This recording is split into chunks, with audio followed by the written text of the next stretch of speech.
তো বন্ধুরা, তো আমরা চলে এসেছি মায়াপুরের আর একটি ভিডিও নিয়ে।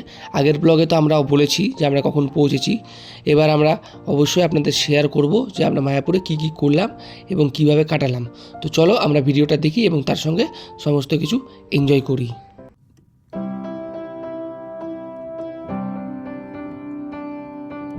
তো বন্ধুরা, আমরা এবার বেরিয়ে পড়েছি বিকাল বিকাল মায়াপুর ভ্রমণের উদ্দেশ্যে। তো আমরা একটা টোটো ধরেছি, টোটোতে আমরা সবাই মিলে উঠে পড়েছি। তো যেতে যেতে আমরা ভিডিওটা করছি এবং তার সঙ্গে আপনাদের সমস্ত কিছু শেয়ারও করব যে কি করলাম বা কোথায় কোথায় ঘুরলাম। তো চলো ভিডিওটা দেখি এবং সেই জিনিসটাকে এনজয় করি।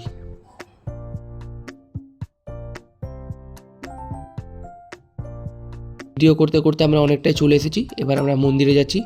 আমার বাবা মন্দিরে যাচ্ছে, শালা সেও মন্দিরে যাচ্ছে। তো দেখা যাক মন্দিরের ভিতরে কি কি আছে। চলো আমরা তোমাদের সবাইকে দেখাই এবং আমরাও দেখি।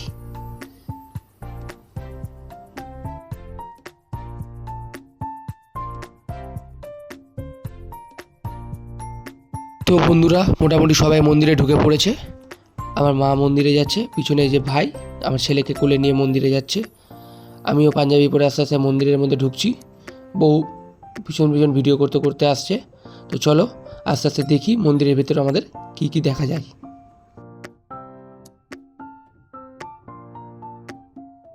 তো মন্দিরের পাশে কাচের ফ্রেম করে সমস্ত আমাদের ঠাকুরের ছবি রাখা আছে। আমরা একে একে সেই ভিডিওগুলো করছি। তো পরপর আমরা ভিডিও করতে করতে আস্তে আস্তে এগিয়ে যাব।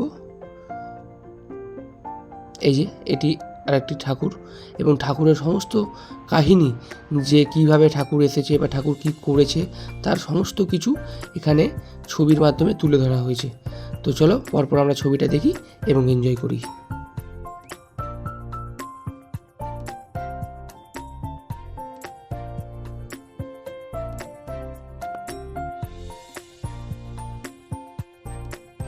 তো ছবিটা দেখতে দেখতে আমরা অনেকটাই এগিয়ে গেছি।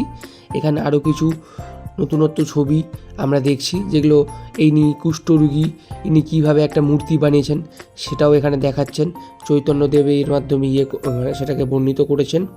আচ্ছা, এখানে জগন্নাথ, বলরাম, সুভদ্রা একই ফ্রেমে রয়েছেন তিনজন। খুব সুন্দর করে ছবিটা বাঁধিয়ে রাখা হয়েছে। এবার আমরা আস্তে আস্তে মন্দিরের একদম ভিতরে যাচ্ছি, যেখানে আমাদের জগন্নাথ, বলরাম এবং সুভদ্রা তিন ঠাকুরকে দেখতে পাবো। তো চলো, এই হচ্ছে তার ছবি। খুব সুন্দর মূর্তিটা এবং আমাদের খুব ভালো লেগেছে।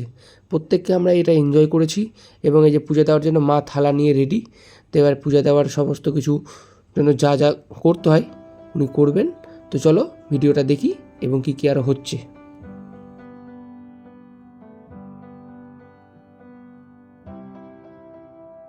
পুজো দেওয়া শুরু হয়ে গেছে। মা যে থালাটা নিয়েছিল সেই থালাটা ঠাকুরের কাছে নিবেদন করেছে এবং তার মনের ইচ্ছা ঠাকুরকে বলছে। চলো আমরা আগে দেখি এবার পুজো দেওয়ার পরে কি কি হয়।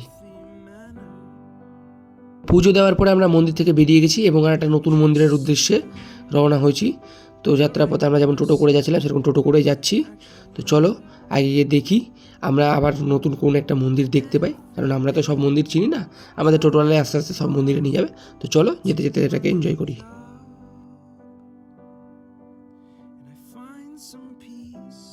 টোটোতে করে আমরা অনেকটাই চলে এসেছি। এবার আমরা নেক্সট মন্দিরের উদ্দেশ্যে যাব, কারণ বললো যে মন্দিরটার বেশি দূর নেই।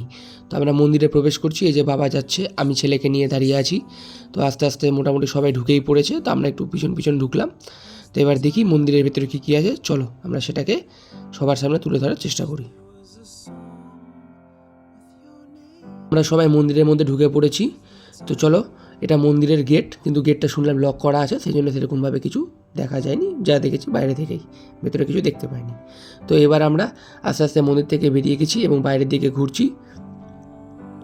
আমার ছেলের খুব জল পিপাসা পেয়েছে, তো ও একটু কান্নাকাটি করছিল। তো আমি জলের জন্য আমার মাকে বললাম যে একটু জল আমার ছেলে খাবে।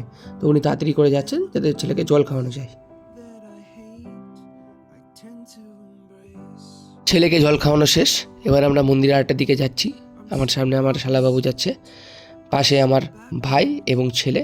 কাকা ভাস্তা একসঙ্গে আনন্দ করতে করতে পুরো ট্রেনে মস্তি করেছে, এখানেও তাই। তো আমাকে খুব একটা ধরতে হয়নি, ও কাকাই ভালো করে সাপোর্ট দিয়েছে। তো চলো মন্দিরের আরেকটার দিকে আমরা গিয়ে দেখি কী কী হচ্ছে এবং তার সঙ্গে ভিডিওটা আমরা এনজয় করি। তো মন্দিরের আরেকটা দিকে আমরা এসে পৌঁছে গেলাম এবং দেখছি এখানে সুন্দর করে পূজা চলছে এবং সকলে ঠাকুরকে পরিক্রম করছে, যেটা ইস্কনের নিয়ম। ইস্কনের এর আগে অনেক মন্দির দেখেছি, তো এইভাবে ঠাকুরকে পরিক্রম করে সন্ধ্যাবেলা আরতি টারতি সমস্ত কিছু হয়। তো আমরা সেটাকে দেখে সবাই মিলে খুব এনজয় করলাম।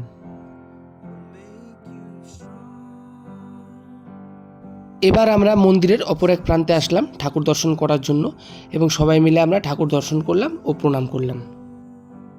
বন্ধুরা, এবার আমরা চলে এসেছি মায়াপুর মন্দিরের গদা ভবনের প্রসাদ ভোজনের লাইনে, যেখানে 100 এবং 150 দুই ধরনের কুপনের মাধ্যমে খাওয়ার ব্যবস্থা রয়েছে। তো সবাই মিলে আমরা প্রসাদ ভোজনের জন্য প্রসাদ ভোজনালয়ে ঢুকে পড়লাম এবং আমরা দেখি এরপর কি হচ্ছে। তো চলো সবাইকে সেটা শেয়ার করব।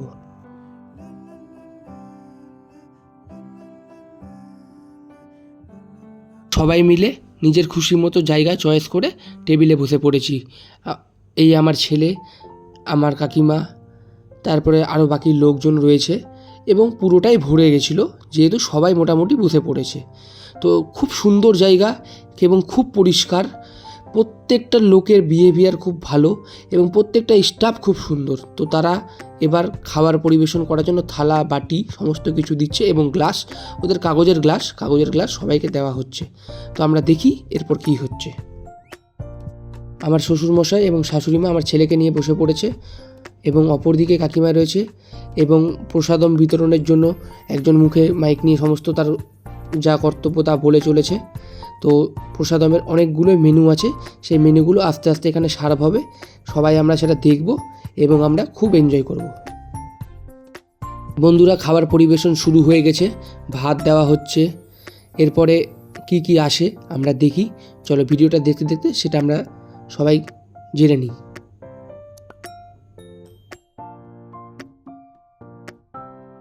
ভাজা দেওয়া হয়েছে,